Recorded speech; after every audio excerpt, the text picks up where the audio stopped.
ಆತ್ಮೀಯ ಗುರುಗಳಲ್ಲಿ ಅನಂತ ಕೋಟಿ ಪ್ರಣಾಮಗಳನ್ನು ಸಲ್ಲಿಸುತ್ತಾ ಇವತ್ತು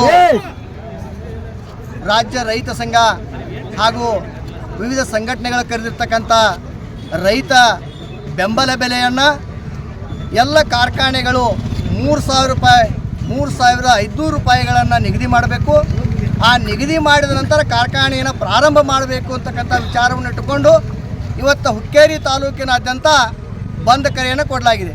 ಆ ಬಂದ್ ಕರೆಗೆ ಸಹಕರಿಸಿದಂಥ ಮೊದಲನೇದಾಗಿ ಹುಕ್ಕೇರಿ ಮಹಾಜನತೆಗೆ ನಾನು ಅನಂತ ಧನ್ಯವಾದಗಳನ್ನು ಸಲ್ಲಿಸ್ತೀನಿ. ರೈತ ಹೋರಾಟಕ್ಕೆ ಬೆಂಬಲವನ್ನು ಕೊಟ್ಟಿರ್ತಕ್ಕಂಥ ಎಲ್ಲ ಸಂಘಟನೆಗಳಿಗೂ ಅನಂತ ಧನ್ಯವಾದಗಳನ್ನು ಸಲ್ಲಿಸ್ತೀನಿ. ಅದರ ಜೊತೆಗೆ ಇವತ್ತು ಹುಕ್ಕೇರಿ ನ್ಯಾಯವಾದಿಗಳ ಸಂಘದಿಂದ ಸಮಸ್ತ ನಮ್ಮ ಎಲ್ಲ ನ್ಯಾಯವಾದಿಗಳು ಇವತ್ತು ರೈತ ಹೋರಾಟಕ್ಕೆ 3,500 ರೂಪಾಯಿ ಬೆಲೆಯನ್ನು ನಿಗದಿ ಮಾಡಿ ಕಾರ್ಖಾನೆಯನ್ನು ಪ್ರಾರಂಭಿಸಲಿಕ್ಕೆ ಕೂಡ ನಮ್ಮ ಹುಕ್ಕೇರಿ ನ್ಯಾಯವಾದಿಗಳ ಸಂಘ ಸಂಪೂರ್ಣವಾದ ಬೆಂಬಲವನ್ನು ಕೊಡ್ತಾ ಇದ್ದೀವಿ. ಅದರ ಜೊತೆಗೆ ಇವತ್ತು ನಿಗದಿತವಾದಂಥ ಎಲ್ಲ ಬೆಲೆಗಳು ಸರ್ಕಾರ ಇವತ್ತೇನ ಗೊಬ್ಬರವನ್ನು ಕೊಡ್ಬೋದು ಅಥವಾ ಬೀಜ ಕೊಡ್ಬೋದು, ಮತ್ತೊಂದೊಂದು ಕೋಲ್ಗೇಟ್ ಕೊಡ್ಬೋದು. ಆದರೆ ಅವ್ರದ್ದು MRP ಫಿಕ್ಸ್ ಆಗೇ ಇವತ್ತು ಮಾರ್ಕೆಟಿಗೆ ಬರ್ತಾಯಿದೆ. ದುರ್ದೈವಶಾತ್ ಇವತ್ತು ನಾವು ರೈತರು ಬೆಳೆದಂಥ ಕಬ್ಬಿನ ಬಿಲ್ಲನ್ನು ಒಂದು ನಿಗದಿ ಇಲ್ಲದೆ ಕಾರ್ಖಾನೆಯವ್ರು ತೊಗೊಂಡು ಹೋಗಿ ತಮಗೆ ಯಾವಾಗ ಅನುಕೂಲತೆ ಅನ್ನೋ ವಿಚಾರವನ್ನು ಮಾಡಿಕೊಂಡು ನಮಗೆ ಬಿಲ್ ಕೊಡುವಂಥ ಪದ್ಧತಿ ಇವತ್ತು ಮೊದಲಿಂದ ನಡ್ಕೋತ ಬರ್ತಾಯಿದೆ. ಅದರ ಜೊತೆಗೆ ಇವತ್ತು ದಿನದಿನಕ್ಕೆ ಎಲ್ಲ ಬೆಲೆಗಳು ಗಗನಕ್ಕೆ ಏರ್ತಾ ಇದ್ದಾವೆ.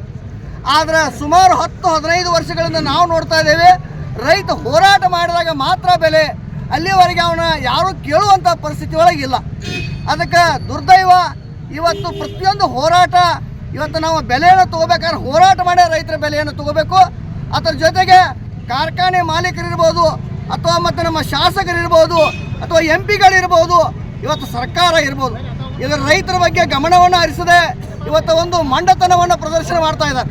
ಅದಕ್ಕೆ ದಯವಿಟ್ಟು ಎಲ್ಲ ಸರ್ಕಾರಕ್ಕೂ ಶಾಸಕರಿಗೂ ಸಚಿವರಿಗೆ ಒಂದು ವಿನಂತಿಯನ್ನು ಮಾಡ್ತೇನೆ, ಇವತ್ತು ಮುಖ್ಯಮಂತ್ರಿಗಳಿಗೆ ಒಂದು ವಿನಂತಿಯನ್ನು ಮಾಡ್ತೇನೆ. ನಮ್ಮ ಸಂಘದ ವತಿಯಿಂದ ದಯವಿಟ್ಟು ಆದಷ್ಟು ಶೀಘ್ರವಾಗಿ 3,500 ರೂಪಾಯಿ ಬೆಲೆಯನ್ನು ನಿಗದಿ ಮಾಡಬೇಕು.